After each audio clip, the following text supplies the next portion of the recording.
Bienvenidos a este vídeo del módulo 2 sobre agotamiento del espacio IPv4, coexistencia y transición.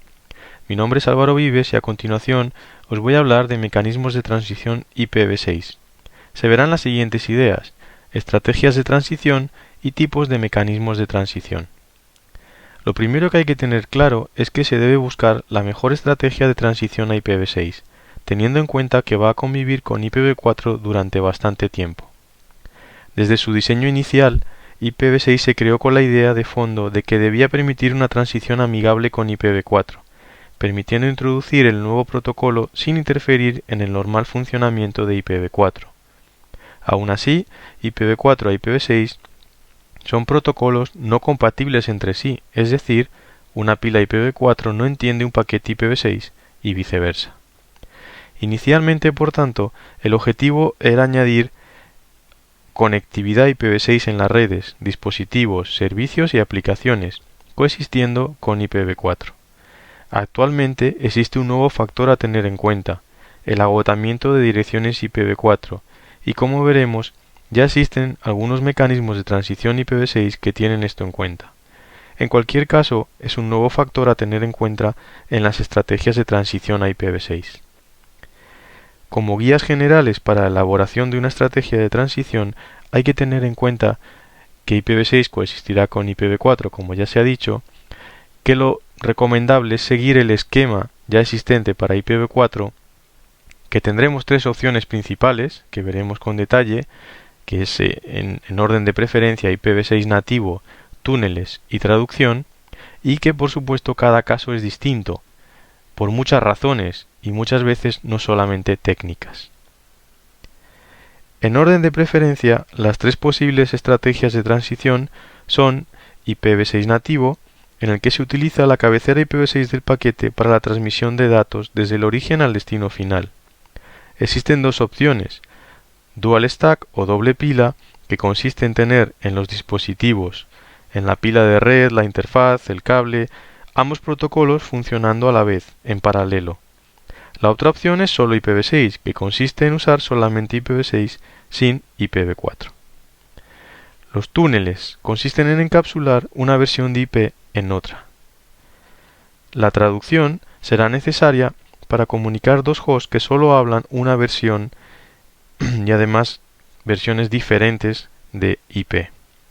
Estas opciones no son excluyentes, por lo que pueden usarse combinadas en función de lo que mejor convenga en cada caso.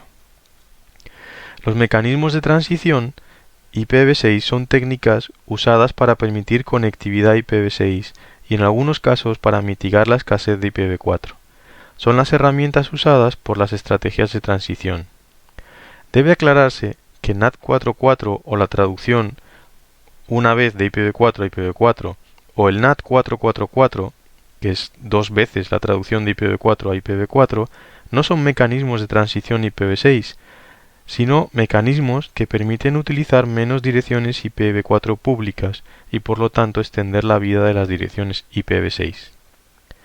A continuación, en este vídeo y en los siguientes, hablaremos de las opciones de IPv6 nativo, Dual Stack o doble pila y solo IPv6, y veremos ejemplos de mecanismos de transición con túneles y basados en traducción.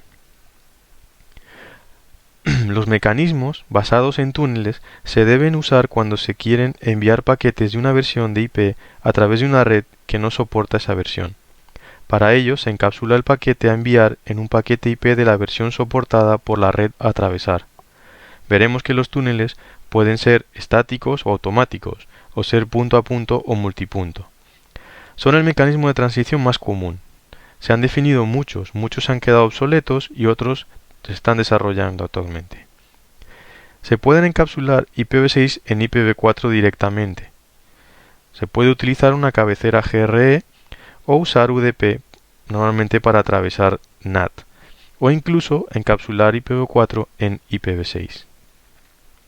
Los mecanismos de traducción ya vimos que son los menos recomendados, pero son la única opción cuando se quiere comunicar un host que solo entiende una versión del protocolo con otro host que solo entiende la otra versión del protocolo IP.